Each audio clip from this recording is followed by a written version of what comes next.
tilim bu mel nii fu mu nekk vraiment war nañu mun a trouver solution pour mun ko fi jëlee donc ñun bokkoon na ci suñuy objectif bu ñuy campagne avant ñu fal ñu am tracé déjà benn feuille de route pour bu fekkee fal nañu donc ay priorité la ñu amee mais bii bokk na ci priorité bu njëkk bi parce que tey balaa ngay wax njàng balaa ngay wax liggéey balaa ngay wax leneen na fekk yow nga wér soo amul wér gu yaram munoo dem yooyu yëpp nga nekk ci su fekkee nekkoo ci environnement bu sain aussi day impacter négativement ci yow donc loolu bokk na ci li nga xam ne ñun tey moo tax ñu initier journée bi. parce que depuis bi ñu ñëwee dañoo seetlu ne dépotoir ordures yi nga xam ne dafa bari ci biir Somone ak li ko wër ñu ne loolu véritablement Somone par rapport ak fi ñu bëgg mu yegg ëllëg foog ñu woo population bi ci li nga xam ne mooy environnement bi nit ñi bàyyi ci xel beneen bi mooy Somone dafa am lu muy tiitaroo muy dex gi war nañu wax Somone te duñu wax dex gi ñu population bi aussi di ci def liggéey bu mucc ayib ànd ak agent technique état yi ñuy wax agent parcs nationaux ñu aar que ba tey jii ku ñëw véritablement ngay jox exemple Somone wala Sénégal da ngay ñëw exemple Somone ay nit sax ñëw di ci jàng ñu ne aussi dëkk bi dafa war a dem ba wuyoo aussi loolu.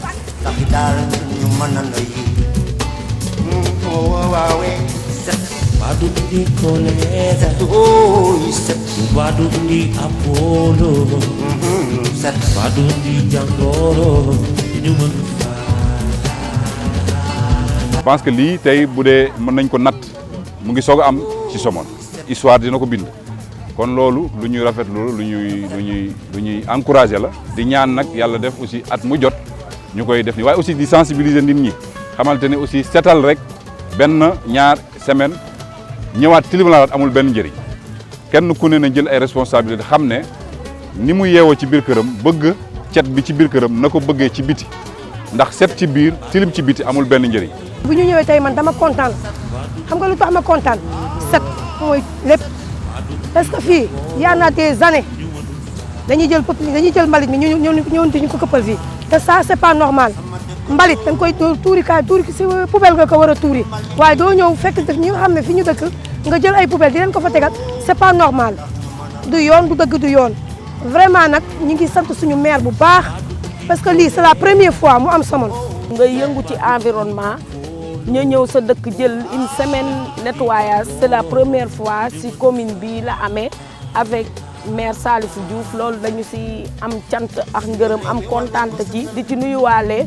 président environnement Salim Mbodj mi nga xam ne nii tamit ku jàpp si bés bi la tamit moo waral bés bi cetal gi nañu ko commencé suñuy kër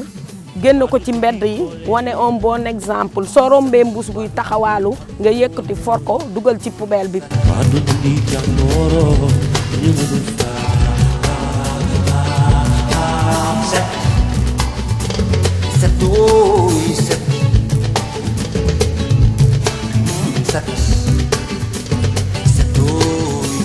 lu ñu waroon di def la périodiquement peut-être kon mbalit bi du mel comme ni ngeen ko gis ñun nag bon comme ñu ngi soog a falu bëgg nañu daal ñu jéem ci li ñu man ak jeunesse bi parce que jeunesse bi quoi qu'on dise ñoom ñoo mun a am benn taxawaay bi parce que comme ni ngeen ko gisee tey ñun ñu ngi fi mais xale yi ñoo ñu gën a mën liggéey bi mag ñi mënuñu def lii mais jeunes yi comme yëf yi seen ndono la ñoo koy donn suba mais dañ leen di won yoon ba bu ëllëgee continuité lay doon. ñun en tant que jeune des étudiants yi nga xamante ñun ñooy jàngee université Cheikh Anta Diop ñu ngi koy rafetlu trop te ñu ngi ñëw apporter suñu soutien si lépp loo xamante ne woote na ko si dëkk bi luy jëm ci luy setal dëkk bi. ñun jeunes yëpp moo gisee tey jii moo tax ñu mobiliser wu boole suñuy doole suñu amam lépp ñëw pour rek jàpp si liggéey bi ñun ñu ngi si li nga xam ne mooy jëmale Somone kanam parce que maire bi mu ñëwee dafa woo ku nekk si sa domaine. maanaam deful rek bukki njur sàmb maanaam jeunes yi ku si nekk dañuy woo des fois ñun ñëpp soxla na suñu xalaat ñu ko xalaatal kat monsieur le maire kat domaine bi xalaat nañ ni boo si defoon nii dina tane ak domaine bële te loolu yëpp mu ngi koy jëfee moo tax suñu engagement bii nii am xëy na bu ñëwoon tamit di ko wax mu am nu muy dundee ak ñun du ñu am engagement bii nii loolu tamit moo waral ñun ñëpp tey jii mu woote ñu bàyyi suñu liggéey ak bàyyi lépp ñëw pour jàpp si li nga xam ne moo di nettoyage bi si en plus tamit si nga xam ne mooy li mu bëgg a def Somone une ville écologique mën na nekk te incha allah gëm nañ ko. ñun dañu bëgg Somone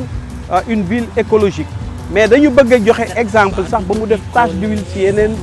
dëkk yeneen communes yi ba dépassé sax Sénégal yegg peut-être au niveau international. encore beneen bi nga xam ne aussi moom nañu jëm mooy comme on dit une ville verte non seulement yàlla daf ñu joxleel ñu am lagune am mangrove duñu ci yem ñu ne dañuy jël les différentes rues principales de la Somone planté ci ay cocotiers ba booy dugg Somone ba baa ngay yegg aussi ci lagune bi ngay gis des cocotiers muy aussi am loo xam te ne aussi suñu ay partenaires wala ay dëkkandoo dañ ñu wan exemple bi am ñu ko tàmbali déjà ci seen buntu kër te cocotiers yi bu ñu ko sampee dañuy parrainer borom kër yi nga xam ne ñoo fa jege ñu nekk parrain garab yooyu ba ñoom ñu nekk fa di ko arroser et mairie bi aussi dina am taxawaay bu ñu ci am ba ak suñu ay partenaires bu ëllëgee ñu leen di jox ay neexal chaque année garab bi nga xam ne moom moo ci gën a naat. Badu di kolera, badu di andil aforo, badu di jangoro, ini manusia. Suma dëkkandoo nañu fexe nañu doxalee mbalit mi. ñun duñu xaar dara lu jóge ci état bi bien sûr bu ñëwee daf ñu ci day fekk ñun ñu tàmbali lu ñu yàggoon di def la parce que Somone avant mu dem commune ñun trouvé woon nañ solution ba am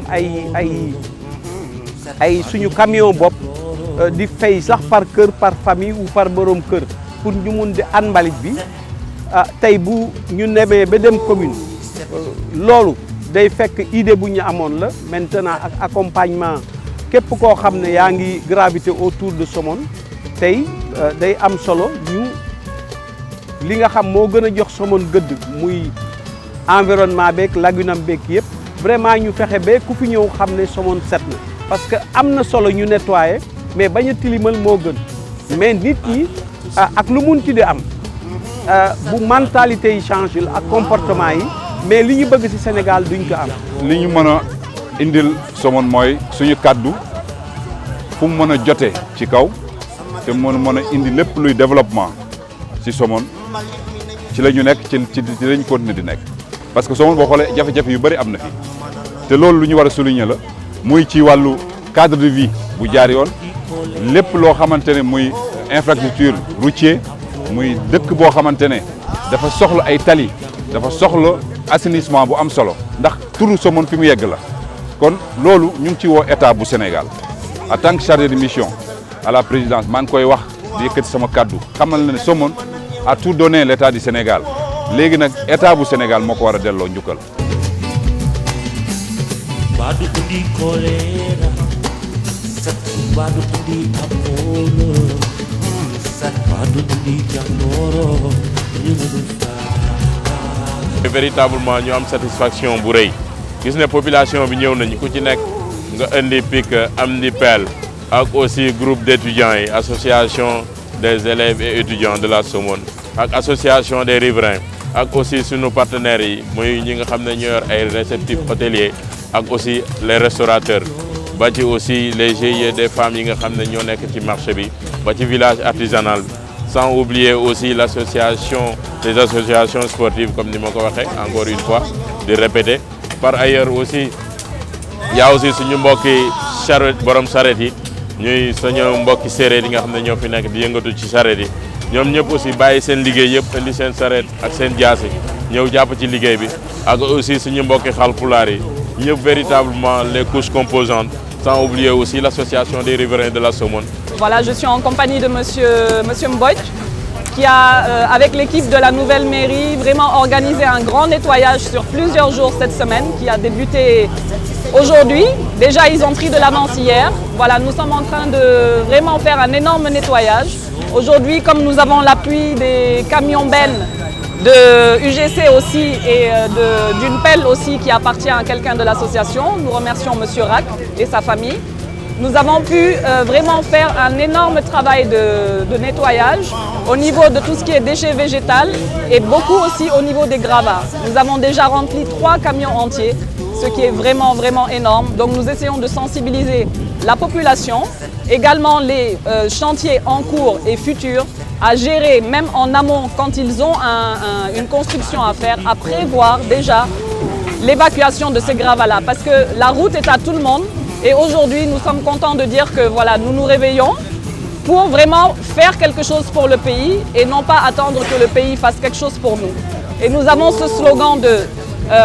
nettoyer c'est bien, mais ne pas salir c'est mieux. Et nous avons vraiment apprécié la venue aussi de toute l'équipe de la municipalité vers les différentes associations. Il n'y a pas que l'ARSO, il y en a encore beaucoup d'autres, ADS, etc. Et tout le monde aujourd'hui se fédère dans un objectif commun. Et c'est bien ça qui compte, ce n'est pas vraiment même dénominer quelles associations sont sur place. Nous saluons l'initiative de la municipalité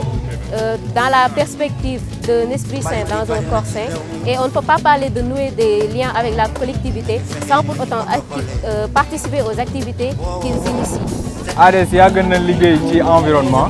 te depuis lors à chaque fois su koy def day woo association yi nga xamante ne ni ñoo nekk Somone mais en même temps tamit municipalité bi pour ñu accompagner ko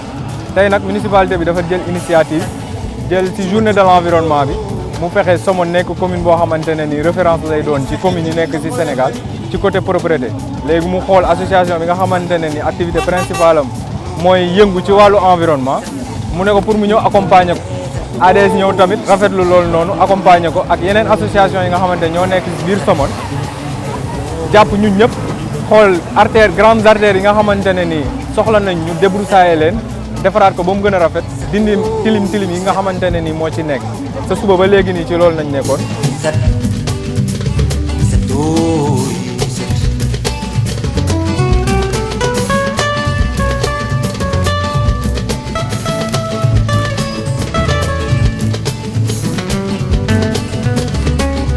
lii moom li ñuy ñaan rek mooy ñu di ko répéter au moins une fois par mois ba nga xamee ne vraiment dépotoir sauvage yi dana jeex ci zone yu mel nii parce que lii moom wax dëgg yàlla rafetul jekkul waaye nag li ñuy ñaan yàlla comme maire bu bees yi ah ci wàllu tourisme la yëngatu ba retraité nekk ci dëkk bi juddoo bi màgge bi lépp loo xamante ne lii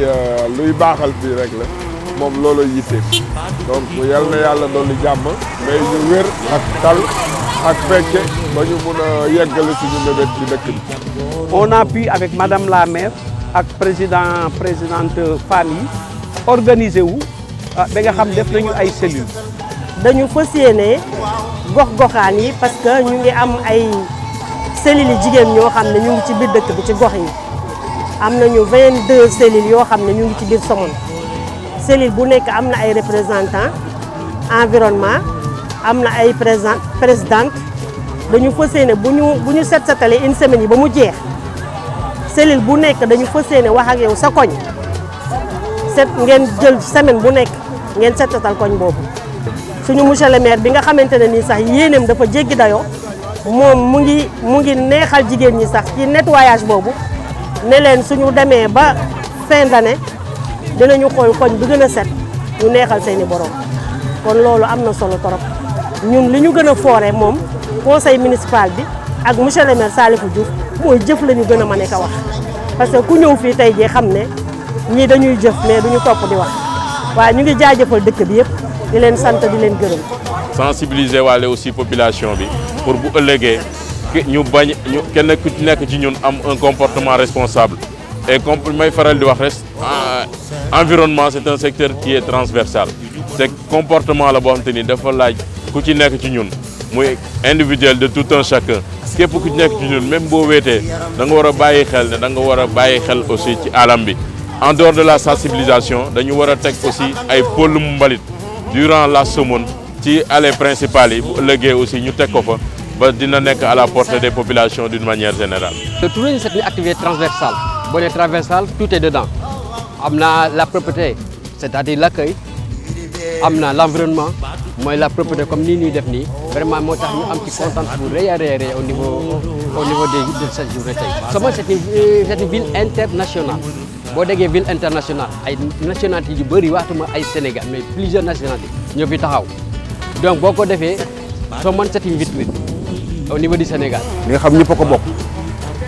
il faut aussi moom rigueur ñu bañ a seet ne kii mbokk la kii dëkkandoo la kii lii la kee laa la lu ñëpp bokk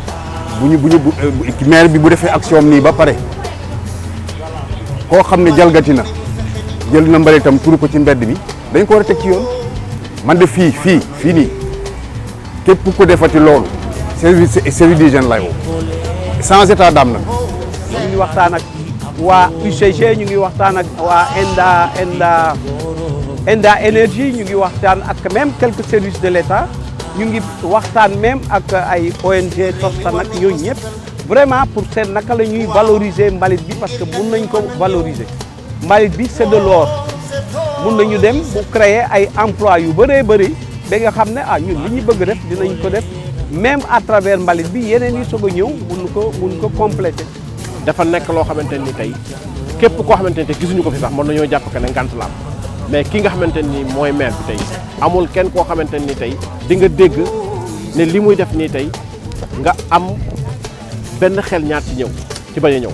kon donc loolu dañ koy rafetlu. nit ku social la nit la koo xamante ni yàgg naa jël loxoom di ko dugal si ñi nga xamante ni ñooy ay dëkkandoom ak ñi dul dëkkandoom loolu ku nekk Somone xam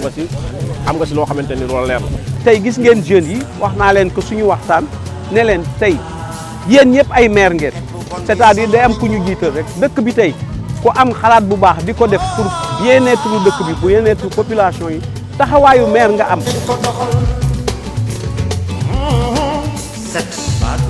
Colera, para de Apollo, oh,